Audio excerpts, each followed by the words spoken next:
শীর্ষস্থানীয় নেতৃবৃন্দকে ফাঁসির দড়িতে ঝুলিয়ে হত্যা করা হয়েছে। তাম পৃথিবীর শ্রেষ্ঠ, অন্যতম শ্রেষ্ঠ সম্পদ বর্তমান শতাব্দী, অন্যতম শ্রেষ্ঠ সম্পদ আল্লামা সাঈদী রাহিমাহুল্লাহ, তাকে নির্মমভাবে হত্যা করা হয়েছে। আলেম ওলামাদেরকে নির্দয়ভাবে কারাগারে নিক্ষেপ করা হয়েছে। অথচ পরিপূর্ণ ইসলাম, এই কথাটা আমরা এতদিন পর্যন্ত বলে আসছি, কিন্তু আমরা এটা বুঝাইতে পারি নাই, বুঝাইতে পারছি না। কারণ কি? কারণ হলো, একটা উদাহরণ দিলেই বুঝবেন। এক লোক মনে বড় আশা, বাচ্চাদেরকে বড় মাছ খাওয়াবেন, বড় মাছ কেনার তার টাকা নাই। তিনি করেছেন কি, হাটে ওই বড় বড় মাছ কেটে টুকরো টুকরো করে পিস করে বিক্রি করে না করে না আপনাদের এলাকায়? করে। উনি সেখান থেকে ওজন করে কিছু মাছের পিস কিনে নিয়ে এসেছে। ছোট বাচ্চারা তাকে জিজ্ঞাসা করেছে, এটা কি? বাবা বলেছে এটা মাছ। বাচ্চারা শুনেছে, খেয়েছে। আবার কিছুদিন পরে উনি ওই বড় মাছের পিস কিনে নিয়ে এসেছেন। তখন বাচ্চারা জিজ্ঞাসা করেছে, এটা কি? যে মাছ। বাচ্চারা এই মাছের পিস দেখে খেতে খেতে বড় হয়েছে। আল্লাহ তাআলা তাকে একদিন টাকা দিয়েছেন। সেই টাকা দিয়ে তিনি বড় একটা মাছ কিনে তিনি বাজার থেকে বাড়িতে গেছেন। বাচ্চারা দৌড় দিয়ে এসে বলছে, বাবা এটা কি? বাবা বলছে মাছ।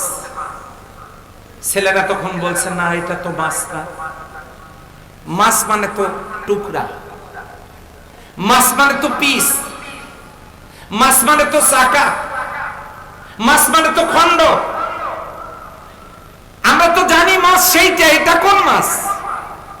বাবা বলছে যে এই মাছটাই হলো আসলে মাছ, এটা পরিপূর্ণ মাছ। এইটা কাটলেই পিস হয়, টুকরা হয়, খন্ড হয়, এইটা কাটলেই হয়। এটা হলো পরিপূর্ণ, এইটার অংশ। এর আগে যেগুলো এনেছিলাম সেইটা। সন্তানরা মোটেও মেনে নিচ্ছে না, তারা মাছ বলতে ওটাকেই বুঝেছে। আমরা ইসলাম বলতে মসজিদগুলোতে, বিভিন্ন খানকায়, মাকতাবে, বিভিন্ন জায়গায় ইসলাম বলতে আমরা বুঝিয়েছি নামাজ ইসলাম, রোজা ইসলাম, হজ ইসলাম, যাকাত ইসলাম, পোশাক ইসলাম, জিকির ইসলাম, এগুলো আমরা বুঝাইছি। এখন যখন নামাজ পড়ি, রোজা করি, হজ করি, যাকাত দেই, পোশাক করি, জিকির করি, আমরা কেউ কেউ ইসলামটাকে ঢুকিয়ে দিয়েছি শুধু নামাজের ভিতরে। হাত কোথায় বাঁধবো? বুকে না নাবিতে। আমিন জোরে বলবো না আস্তে বলবো? রফা আদায় করবো না করবো না? দল্লিন হবে না জল্লিন হবে? এরপরে ফরজ সালাতের পরে দোয়া করব কি করব না? এরপরে আমরা দল্লিন বলবো না জল্লিন বলবো? গোটা ইসলামটাকে ঢুকায় দিয়েছি কেউ কেউ নামাজের ভিতরে, আবার কেউ কেউ গোটা ইসলামটাকে ঢুকায় দিয়েছি মসজিদের ভিতরে, আবার কেউ কেউ গোটা ইসলামটাকে ঢুকায় দিয়েছি খানকার ভিতরে, আবার কেউ কেউ গোটা ইসলামটাকে ঢুকায় দিয়েছি পোশাকের ভিতরে, কেউ কেউ ঢুকায় দিয়েছি এই ইসলামটাকে বিভিন্ন দরবারে। আমি কাউকে ছোট করছি না, আমরা ইসলাম অনুযায়ী আমল করছি। কিন্তু আল্লাহ তাআলা ইসলামের আমল করার কথা বলেছেন না যতটুকু, তার চাইতে বেশি বলেছেন গুরুত্ব দিয়ে। আকিমুস সালাত যেমন ফরজ, আকিমুদ্দিনও তো তেমনি ফরজ। কথা বলেন তো ঠিক কিনা? সম্মানিত ভাইয়েরা, আমার মা বোনেরা খুব মনোযোগ দিতে হবে।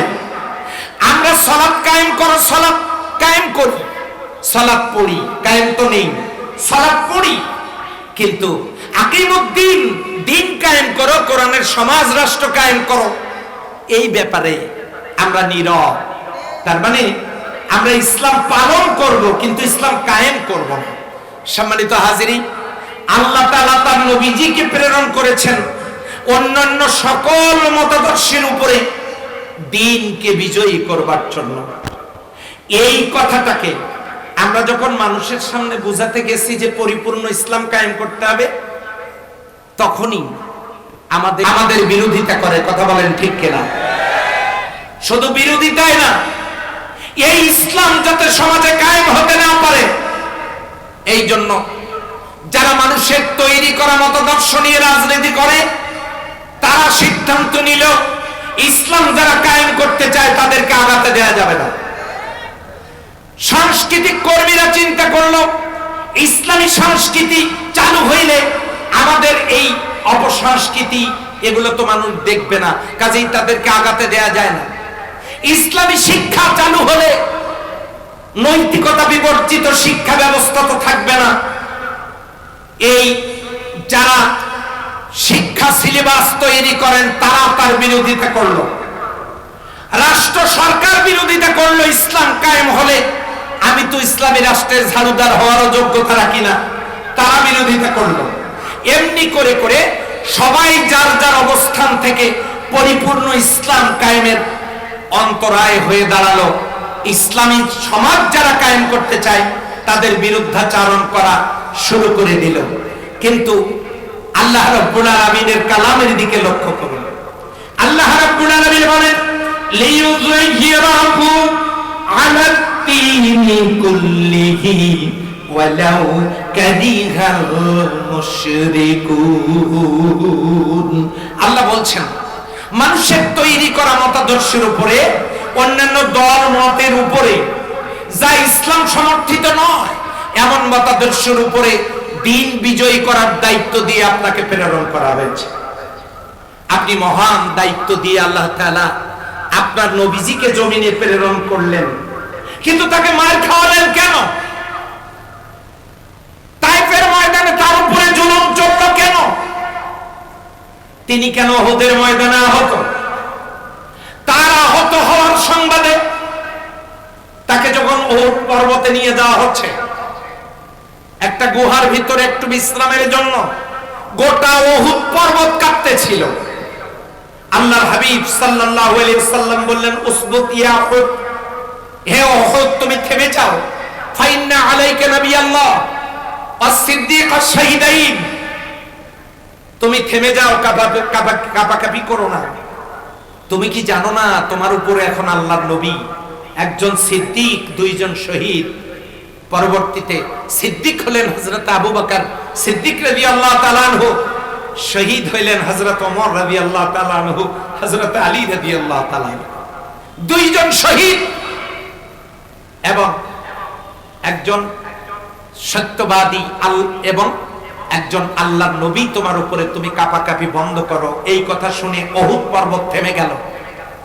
যে নবীর মায়ায় উহুদ পর্বত পর্যন্ত কান্না করতেছিল, কাঁদতেছিল, দয়াময় আল্লাহ আপনার সেই দয়ার নবী, তিনি রক্তাক্ত। তিনি রক্তাক্ত হলেন কেন?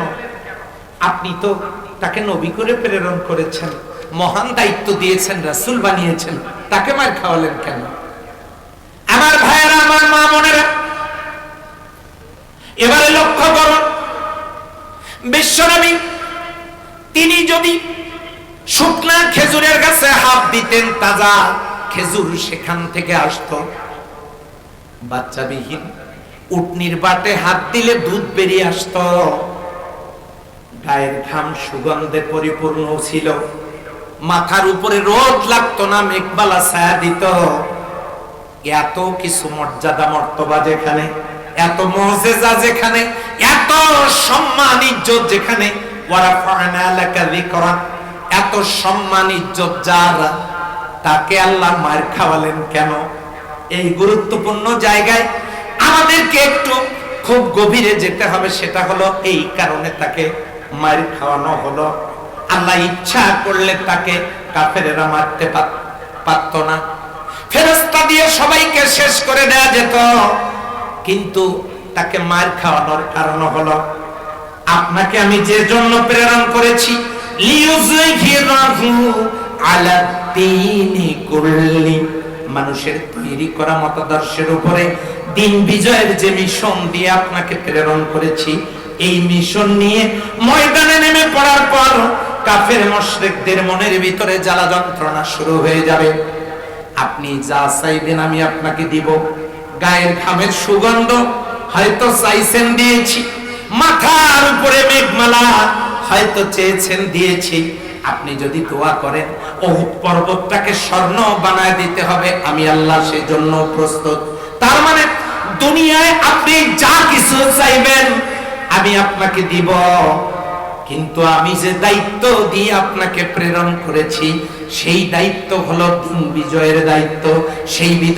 সেই দায়িত্ব হলো কোরআনের সমাজ প্রতিষ্ঠার দায়িত্ব।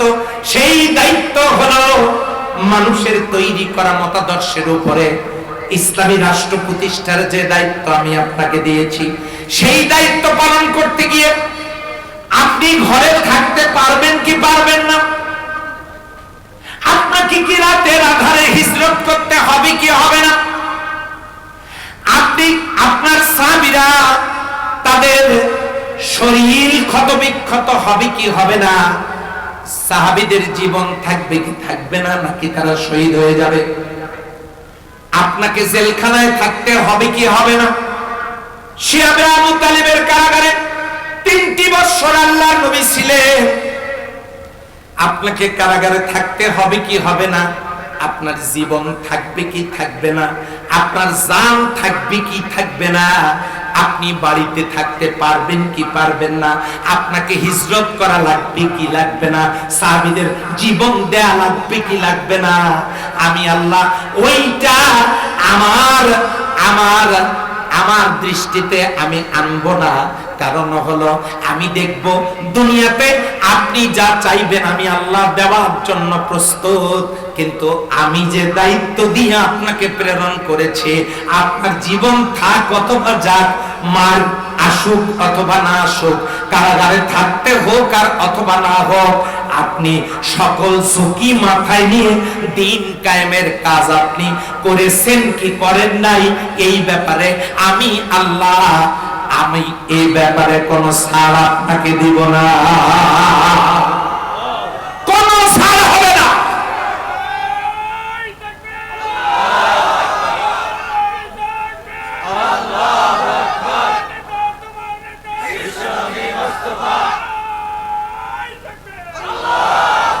বিশ্বনবীকে দুনিয়ার সব নিয়ামত আল্লাহ দিতে চেয়েছেন, মার খাওয়ানোর কারণ হলো এখান থেকে যাতে নবীর উম্মতেরা শিক্ষা গ্রহণ করতে পারে, যার আগের এবং পরের সকল গুনাহমাফ, আসিমাতুল আম্বিয়া, সকল নবীগণ মাসুম, যাদের জিন্দেগিতে কোনো গুনাহ নাই।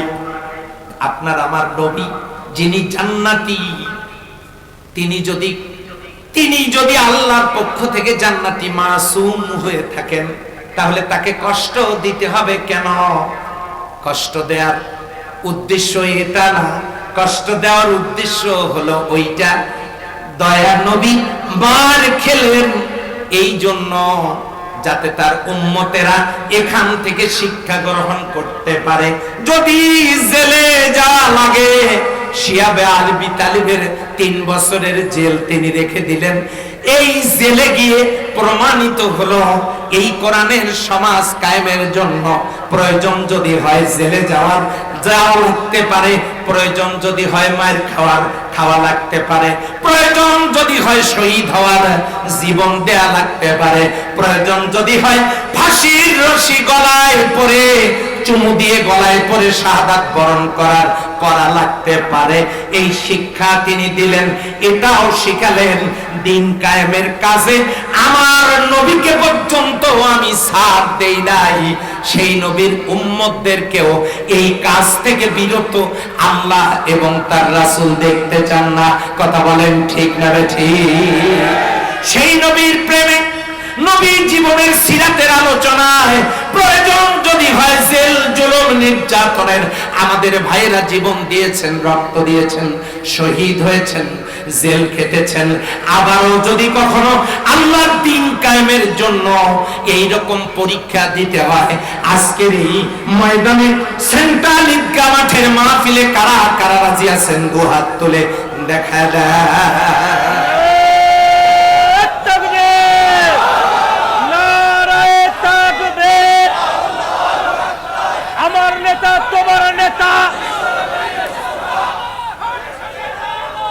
আলহামদুলিল্লাহ, আলহামদুলিল্লাহ।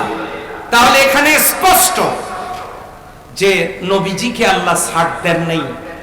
জীবন গেলেও এই কাজ করতে হবে, মার খেলেও আপনাকে দিন কায়েমের কাজ করতে হবে, জেলে গেলেও করতে হবে। আওয়াজ দিয়ে বলেন কথা ঠিক কিনা? সেদিন এক হুজুর বলতেছেন, আল্লাহ ওই হুজুরকে হেদায়েত নসিব করুন। আমি অবাক হয়ে গেলাম। তিনি বলছেন, ইসলামের মধ্যে যারা রাজনীতি ঢুকায় তার উপরে বড় কোনো আকাবারের বদদোয়া লেগেছে। বড় কোনো আকাবেরের বদদোয়া লাগার কারণে তিনি নাকি ইসলামের রাজনীতি আছে এটা খুঁজে পেয়েছেন। নাউজুবিল্লাহ বলবেন না? কত বড় জাহেল হলে, জাহেলে মোরাক্কাব, কত বড় জাহেল হলে এরকম উক্তি করতে পারে। আমি বলতে চাই, যিনি ইসলামের রাজনীতি খুঁজে পান না, আমার তো মনে হয় তার উপরে স্বয়ং নবীজির বদদোয়া লেগেছে। কারণ স্পষ্টত আল্লাহ তাকে এই কথাটা বলে দিয়েছে, এই কাজের জন্য আপনাকে নবী করে প্রেরণ করেছে। আপনি যদি মনে করেন এই কাজটা আমি করব না, তাতে আমার ক্ষতিটা কি? আল্লাহ রাব্বুল আলামিন বলেন, ওয়ামাইয়াবতাগি গায়রাল ইসলামি দীনান ফালান ইউকবালা মিনহু ওয়া হুয়া ফিল আখিরাতি মিনাল খাসিরিন। ওয়া মানে যে ইয়াবতাগি মানে তালাশ করবে, অন্বেষণ করবে।